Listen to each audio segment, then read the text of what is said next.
నమస్తే, welcome to BRK news. నేను ఝాన్సీ. ఇవాళ స్టాక్ మార్కెట్ అంటే ఏంటి, అందులో స్టాక్ మార్కెట్లో ఐపీఓ అన్ని ఇలాంటివి కూడా ఉంటాయి, వాటి గురించి ఏంటి అని క్లియర్గా తెలుసుకోవడానికి certified financial planner doctor Anil Kumar Bachchu గారు మన స్టూడియోకి రావడం జరిగింది. మరి సార్ని అడిగి ఈ డౌట్స్ అన్నిటిని క్లియర్గా అడిగి తెలుసుకుంటాం. నమస్కారం సార్. నమస్తే అండి. సార్ స్టాక్ మార్కెట్లో ఐపీఓ అంటే ఏంటి సార్? ఒకవేళ దాని మీనింగ్ తెలిసినా కూడా అది ఎలా ఇన్వెస్ట్ చేయాలి అనే దాని గురించి చెప్పండి. సో ఫస్ట్ ఏంటంటే స్టాక్ మార్కెట్లో ఐపీఓ అంటే initial public offering. Initial public offering అంటే ఏంటంటే ఒక కంపెనీ మామూలుగా ప్రైవేట్లీ హెల్డ్, అంటే ఒక కొద్దిమంది పార్ట్నర్లతోటే ఓనర్షిప్ ఉంటుందన్నమాట. సో అంటే ఒక 10 మంది 20 మంది పార్ట్నర్లు or 5 members or only promoter family అయి ఉండొచ్చు. అంటే ఓనర్షిప్ ఆ కంపెనీ చాలా సంవత్సరాల నుంచి సొంతంగా అంటే కొద్ది మందితోటే హెల్డ్ అయి ఉంటుంది. అలాంటి ఏం చేస్తారంటే ఐపీఓకి వచ్చినప్పుడు ఏంటంటే ప్రైవేట్ లిమిటెడ్ నుంచి పబ్లిక్ లిమిటెడ్, అంటే మోర్ ఆఫ్ పబ్లిక్ అందరికి కూడా వాళ్ళ కంపెనీలో వాటాలను ఇవ్వడాన్ని ఐపీఓ అంటాం, ఇనీషియల్గా ఫస్ట్ టైం రావడాన్ని స్టాక్. సో అప్పుడు ఇనీషియల్గా వచ్చినప్పుడు ఏంటంటే ఆ వాటాలు ఏంటి, ఈ వాటాలు కూడా ఏంటంటే షేర్ మార్కెట్లో లిస్ట్ అవుతాయి అన్నమాట. లిస్ట్ అవుతే ఏంటంటే ఎవరైనా వాటాలు మార్చుకోవచ్చు, అంటే ఆ కంపెనీలో షేర్స్ని ఆర్ ఈక్విటీ అంటాము, స్టాక్స్ అంటాము, షేర్ అంటాము, ఏదైనా ఒకటే. సో ఇందులో ఏంటంటే ఈ స్టాక్ మార్కెట్ అనేది రోజు జరుగుతుంటుంది, అది సెకండరీ మార్కెట్ అనమాట. ఐపీఓ అంటే ప్రైమరీ మార్కెట్, అంటే ఫస్ట్ టైం ఒక కంపెనీ తన షేర్స్ని అమ్మడాన్ని ఐపీఓ అంటాం, ఫస్ట్ టైం మార్కెట్లోకి రావడం. అంటే ఎవరికైనా కావాలనుకున్న వాళ్ళు ఏంటంటే దాన్ని అప్లై చేసుకొని నీకు అలాట్ అయితే నువ్వు నీ డబ్బులు తీసుకొని వాళ్ళు నీకు అలాట్మెంట్ ఇస్తారు, అది ఐపీఓ. సో పర్పస్ ఏంటి అంటే ఆ కంపెనీ ఇన్ని రోజులు సొంతంగా అంటే కొద్దిమందే హెల్డ్ చేశారు, తన ఈక్విటీని కొంచెం వేరే వాళ్ళకి ఇవ్వడం వల్ల ఏంటంటే ఆ కంపెనీకి కావాల్సిన అడిషనల్ రిసోర్సెస్ కానీ, ఈ వచ్చిన డబ్బులతో ఎగ్జిస్టింగ్ ఏమైనా అప్పులు ఉంటే తగ్గించుకోవడం కానీ, ఆర్ కొత్త ప్లాంట్ పెట్టుకోవడం కానీ, కొత్త బిజినెస్ ఆపర్చునిటీస్ కానీ, ఆర్ ఎవరైనా వేరే వాళ్ళు నీకు ఒక ఇనీషియల్ జర్నీలో ఆల్రెడీ ఇన్వెస్ట్ చేసి ఉంటారు ఎగ్జిస్టింగ్ ఇన్వెస్టర్స్, వాళ్ళు నేను 4 సంవత్సరాలు ఉంటాను నాకు లాభాలతో పంపించు అని అగ్రిమెంట్ అయి ఉండొచ్చు, అంటే ఎగ్జిస్టింగ్ ఇన్వెస్టర్స్ కూడా అమ్ముకుంటారు అనమాట ఐపీఓ ద్వారా. సో ఈ ఏ రీజన్స్ వల్ల అయినా సరే కంపెనీస్ ఐపీఓకి వచ్చి తన స్టాక్ యొక్క రియల్ ప్రైస్ తెలుసుకోవాలంటే ఏంటంటే ఐపీఓలో సేల్ చేశాక రోజువారీ ట్రేడ్ అవుతుంటుంది స్టాక్ మార్కెట్లో, దాన్ని సెకండరీ మార్కెట్ అంటాము. అది చేతులు మారుతూ ఉంటుంది అనమాట. స్టాక్ ఎక్స్చేంజ్ ద్వారా ఎవరు ఇంట్రెస్ట్ ఉన్న వాళ్ళు ఆ కంపెనీలో షేర్స్ కొనాలనుకున్న వాళ్ళు ఆ ప్రైస్ని చూసేసి కొనేసుకుంటారు, దాన్ని సెకండరీ మార్కెట్ అంటారు. So IPO is a primary market. So ఇది ఎందుకు ఇంపార్టెంట్ అంటే కంపెనీస్ జనరల్గా ఫస్ట్ టైం స్టాక్ మార్కెట్లోకి వచ్చినప్పుడే ఐపీఓ ఇస్తాయి. సపోజ్ ఆల్రెడీ ఎగ్జిస్టింగ్ కంపెనీ ఉంది, మళ్ళీ డబ్బులు రేజ్ చేయాలనుకుంటే ఎఫ్పిఓ అంటారు, follow up public offer. So అది కొన్నిసార్లు వస్తారు, లేదంటే క్యూఐపి అని క్వాలిఫైడ్ ఇన్స్టిట్యూషనల్ వాటి ద్వారా కూడా రేజ్ చేస్తారనమాట. But usually IPO is most popular, ఎందుకంటే అందరికీ అవకాశం ఉంటుంది పార్టిసిపేట్ చేసి. నీకు ఒక కంపెనీ లెట్సే ఇప్పుడు example last week HDB financial company ఏదైతే ఉందో అది లిస్ట్ అయింది, అది ఐపీఓకి వచ్చింది. ఐపీఓకి వచ్చినప్పుడు అందరూ అప్లై చేసుకున్నారు. సో అప్లై చేసుకోవడానికి ఇప్పుడు నెక్స్ట్ మీరు ఎలా కొనాలి అని అడుగుతున్నారు. సో ఏంటంటే ఇప్పుడు వెరీ సింప్లిఫై అయిపోయింది ఐపీఓకి.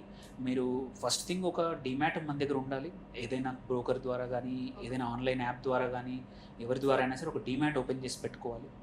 సో తర్వాత ఈ ఐపీఓకి వచ్చినప్పుడు ఇంతకుముందు ఏంటంటే డబ్బులు కట్టాల్సి వచ్చేది, కట్టాక మనకు అలాట్ అయితే వాళ్ళు ఉంచుకునేవాళ్ళు, లేదు అంటే మన డబ్బులు మనకు రిటర్న్ ఇచ్చేవాళ్ళు. కానీ ఇప్పుడు వెరీ సింపుల్ ప్రాసెస్ ఏంటంటే యూపీఐతో బ్లాక్ చేసుకునే అవకాశం ఇచ్చారు, ఆర్ ఈవెన్ ఇంతకుముందు కూడా అకౌంట్లో బ్లాక్ చేసుకునే అవకాశం ఉండేది. అంటే డబ్బులు నీ అకౌంట్లోనే ఉంటాయి, బట్ బ్యాంక్ ఐపీఓకి అప్లై చేసావు కాబట్టి బ్లాక్ చేసి పెడుతుంది. సేమ్ ఇప్పుడు జస్ట్ సింపుల్గా చాలా బ్రోకర్స్ ఎవరైతే ఉన్నారో, డిమాట్ మనం ఎక్కడైతే స్టాక్ బ్రోకర్స్ ఉన్నారో వాళ్ళ ద్వారా అప్లై చేసుకోవచ్చు. జనరల్గా కంపెనీ మొదలు పెట్టేప్పుడు ఎవరికి ఇంట్రెస్ట్ ఉండదు. ఎట్లా అంటే ఇప్పుడు కొత్తగా నువ్వు బిజినెస్ పెడుతున్నప్పుడు నిన్ను నమ్మరు ఎవరు. సో నువ్వు ఏంటంటే యూజువల్లీ ఐపీఓకి వచ్చే కంపెనీలు అట్లీస్ట్ ఒక 3-4 years 5 years already business running ఉంటుంది. సో ఏమవుతుందంటే ఇప్పుడు పబ్లిక్ అందరూ నిన్ను నమ్మాలి అంటే నీకు ఒక హిస్టరీ ఉండాలి. నీకు ఇప్పుడు ఒక జాబ్ రావాలంటే నీకు మార్క్స్ ఇన్ని సంవత్సరాలు చదివితే మార్క్స్ చూసి నీకు ఒక జాబ్, లేకపోతే మంచి హయ్యర్ కోర్స్ చేయాలన్నా ఇన్ని సంవత్సరాల హిస్టరీ ఎలా చూస్తాము. నువ్వు అమ్మే స్టాక్స్ని కొనాలంటే నీ పర్ఫార్మెన్స్, నీ కంపెనీ మేనేజ్మెంట్ ఎలా ఉంది, నీ ప్రోడక్ట్స్ ఎలా సెల్ అవుతున్నాయి, మార్కెట్ షేర్ ఎలా ఉంది, ప్రాఫిటబిలిటీ ఎలా ఉంది, ఇవన్నీ డేటా అనేది over a period of time build అయ్యాక ఆ బిల్డ్ అయిన డేటా కూడా థర్డ్ పార్టీస్ మల్టిపుల్ వాళ్ళు కూడా నమ్మి కొద్దిమంది ఇన్వెస్ట్ చేసి ఉంటే అది ఒక మంచి ప్రూఫ్. అంటే ఇప్పుడు నేను నమ్మి ఒకరు ఆల్రెడీ ఇన్వెస్ట్ చేశారంటే ఎస్ వాళ్ళు కూడా అవన్నీ చెక్ చేసుకున్నాను. ఆ తర్వాత మర్చెంట్ బ్యాంకర్స్ అని ఎవరైతే హైర్ చేసుకుంటాయన్నమాట కంపెనీస్, వాళ్ళు కూడా వెళ్ళి బుక్స్ అన్ని చెక్ చేస్తారు. నిజమేనా వీళ్ళు చెప్తున్నారు ఒక 100 కోట్ల టర్న్ ఓవర్ ఉందంటున్నారు, నిజంగానే ఉందా? వీళ్ళు అంటున్నారు ఒక 50 మంది పెద్ద కస్టమర్లు ఉన్నారా లేదా? సో ఇవన్నీ కూడా ఈ ఐపీఓ ప్రాసెస్ ద్వారా వెరిఫై చేస్తారనమాట. మీరు అన్నట్టే ఎంప్లాయీస్ ఒక 1000 మంది ఉన్నారని చెప్పామనుకోండి, అందులో నిజంగానే ఉన్నారా, ఎంప్లాయీస్ కరెక్ట్ హ్యాపీగా ఉన్నారా, గవర్నెన్స్ బాగుందా, ఆర్ ఇది అంటే జస్ట్ బుక్స్లో ఉందా, నిజంగానే ఉందా, నాకు ఒక ప్లాంట్ ఉంది ఇక్కడ హైదరాబాద్ దగ్గర ఒక మ్యానుఫ్యాక్చరింగ్ ప్లాంట్ ఉంది, నిజంగానే ఉందా? సో ఇవన్నీ నిజమా కాదా అని చెక్ చేసుకోండి. ఇవన్నీ ప్రూఫ్ ఉంటేనే జనాలు నమ్ముతారనమాట. సో ఇన్వెస్టర్స్ నమ్మాలి అంటే నీకు సాలిడ్ బిజినెస్ మోడల్ ఉండాలి. సో యూజువలీ కొత్త కంపెనీస్ ఐపీఓస్కి కష్టం. నీకు ప్రూవెన్ బిజినెస్ మోడల్ ఉండి అండ్ ఈవెన్ స్టాక్ ఎక్స్చేంజెస్ కూడా కొన్ని కండిషన్స్ పెడతాయి అన్నమాట. ఒక కంపెనీ లిస్టింగ్ అంటే ఐపీఓకి రావాలి అంటే ఇన్ని సంవత్సరాలు కంపల్సరీ బిజినెస్లో ఉండాలి. మళ్ళీ ఇంతవరకు యాక్చువల్లీ ఈవెన్ ప్రాఫిటబిలిటీ కూడా ఉండాలి. ఓన్లీ నష్టాల్లో ఉన్న కంపెనీస్ ఇప్పుడు కొత్తగా వస్తున్నాయి, కొన్ని కంపెనీస్ లిస్టింగ్కి వస్తున్నాయి. బట్ జనరల్గా ఇంతకుముందు అంటే 3 years ప్రాఫిటబుల్ కంపెనీ అయితేనే నువ్వు ఐపీఓకి వచ్చే అవకాశం ఉండింది. ఇప్పుడు కొంచెం మారింది. ఏదైతే కొత్త ఈ యాప్ బేస్డ్ కంపెనీస్, ఇప్పుడు స్విగ్గీ లాంటి ఆర్ నైకా లాంటి లాట్ ఆఫ్ జొమాటో లాంటి కంపెనీస్ కొన్ని సంవత్సరాలు పడుతుంది స్కేల్ వచ్చేంత వరకు లాభాల్లో ఉండవు. వాటి కోసం లిస్టింగ్ కోసం కొన్ని రూల్స్ చేంజ్ చేశారు. బట్ టిపికల్లీ ఒక ఇన్వెస్టర్ నమ్మాలి అంటే మాత్రం కంపెనీ ప్రాఫిటబుల్ ఉండాలి. ఆ ప్రాఫిట్ కూడా ఇప్పుడు సపోజ్ మనము ఒక క్లోదింగ్ కంపెనీ మనం ఐపీఓకి వెళ్తున్నాం అనుకో, మన క్లోదింగ్ బిజినెస్లో ఉన్న పియర్ గ్రూప్ కంపెనీస్ ఉంటాయి, ఆల్రెడీ లిస్ట్ అయి ఉంటాయి. వాటికన్నా మనం ఎలా చేస్తున్నాం, మంచిగా చేస్తున్నాం, వాటికన్నా మన పర్ఫార్మెన్స్ ఎలా ఉంది, ప్రాఫిటబిలిటీ ఎలా ఉంది, మనది ఏం బెటర్గా ఉంది. సో ఇవన్నీ కూడా చాలామంది అనలిస్టులు అనలైజ్ చేసి ఒక స్టాక్ ఎలా ఉంది, దీనికి నిజంగానే ఫెయిర్ వాల్యూ. సపోజ్ ఒక స్టాక్ 800 రూపాయలకి అమ్ముడు ఐపీఓకి వచ్చింది, అది నిజంగానే వర్తా, 800 వర్తా కాదా అని కూడా చెప్పేవాళ్ళు థర్డ్ పార్టీ కానీ అండ్ ఈవెన్ ఇన్వెస్టర్స్ కూడా చేసుకోవచ్చు. ఎట్లా ఎగ్జిస్టింగ్ అదర్ కంపెనీస్ ఉండవచ్చు, వాటి తగ్గట్టు ఉందా లేదా. సో ఇవన్నీ చూస్తారన్నమాట. ఐపీఓకి రావడం కూడా అంత ఈజీ కాదు. సరే, ఐపీఓ అంటే ఇప్పుడు మన సన్ ఆఫ్ సత్యమూర్తిలో ఐపీ పెట్టండి అని అంటారు, అది ఇది ఒకటేనా సార్? కాదు, యాక్చువల్లీ ఆపోజిట్, మోరల్లెస్ ఆపోజిట్. ఐపీఓకి రావాలంటే సక్సెస్ ఉండాలి, ఐపీ పెట్టాలంటే ఫెయిల్యూర్ అయితే ఐపీ పెడతామన్నమాట. So good question. కాకపోతే అంటే రెండు కూడా ఒక బిజినెస్లో సక్సెస్ అయితే ఐపీఓ మెజర్ చేస్తుంది, అంటే అదొక మెజర్మెంట్. ఎందుకంటే నిన్ను నమ్మి నీ కంపెనీలో ఇన్వెస్ట్ చేయాలి అంటే నీ బిజినెస్ స్ట్రాంగ్గా, ఫౌండేషన్ స్ట్రాంగ్గా, ప్రాఫిటబిలిటీ ఉండి, గ్రోత్ బాగా ఉంది, ప్రొజెక్షన్స్ బాగా ఉన్నాయి, మంచి ప్లాన్స్ ఉంటే పెడతారు.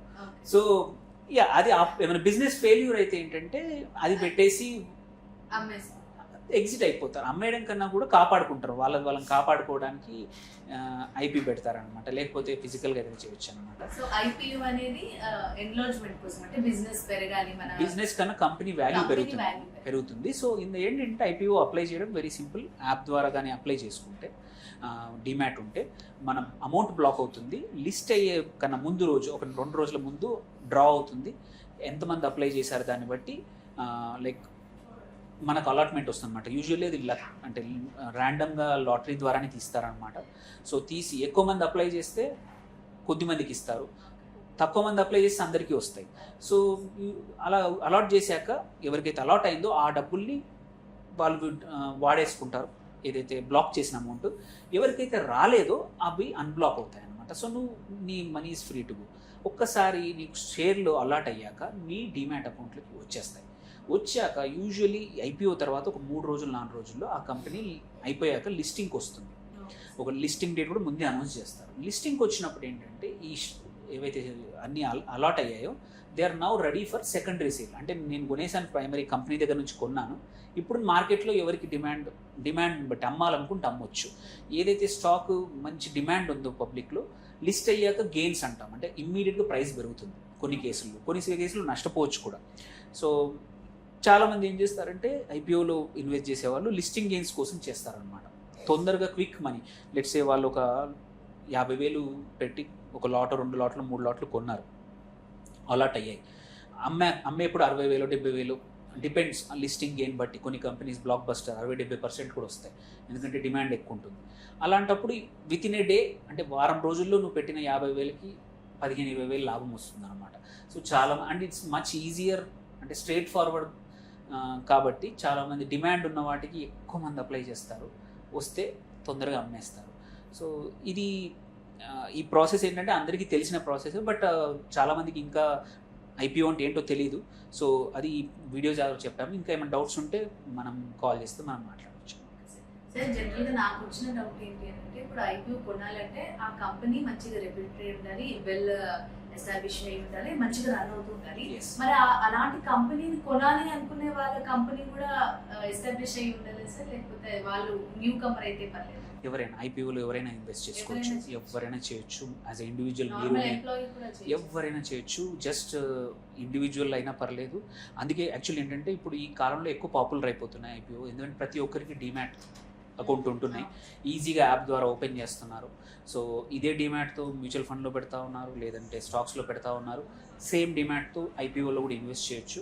దీనికి ఓన్లీ లాట్ సైజ్, కొన్ని లాట్ సైజ్ 15,000 నుంచి 13,000 నుంచి, డిపెండ్స్ ఆన్ ద కంపెనీ. ఏంటంటే 20, 25, 30 వరకు ఒక్కొక్క లాట్ ఉంటుంది. మనం ఎన్ని లాట్స్ అప్లై చేసుకున్నాం అనేది కూడా లిమిట్ ఉంటుంది రీటైల్ ఇన్వెస్టర్. ఇందులో మీరు అడిగిన క్వశ్చన్ ఏంటంటే, కొద్దిమంది మల్టిపుల్ టైప్స్ ఉంటారు ఇన్వెస్టర్స్ కూడా.